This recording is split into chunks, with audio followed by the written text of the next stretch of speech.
পৃথিবীর বুক থেকে দুই নভোচারীকে নিয়ে অভিযানে যাওয়া মহাকাশযানটি ফিরে এসেছে আরোহীদের ছাড়াই। এ যেন অবাক করার মতোই বিষয়। প্রথমবারের মতো নভোচারীদের রেখেই পৃথিবীতে ফিরল কোনো মহাকাশযান।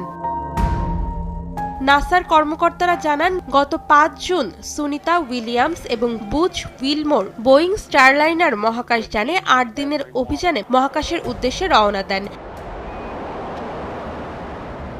অভিযানের সময়সীমা শেষ হলেও যান্ত্রিক ত্রুটির কারণে মহাকাশের ডকিং স্টেশনে তাদেরকে রেখে পৃথিবীতে ফিরে আসে বোয়িং স্টারলাইনার। ৬ ঘন্টার মধ্যেই মহাকাশযানটি পৃথিবীতে পৌঁছায়। ঘন্টায় প্রায় ২৭,৪০০ কিলোমিটার গতিতে পৃথিবীর বায়ুমণ্ডলে প্রবেশ করে বোয়িং স্টারলাইনার। পৃথিবীর মাটি ছোঁয়ার আগে পরপর একাধিক প্যারাশুট খুলে দেওয়া হয়, ফলে পালকের মতো মাটি স্পর্শ করতে দেখা যায় এই স্পেস ক্যাপসুলকে।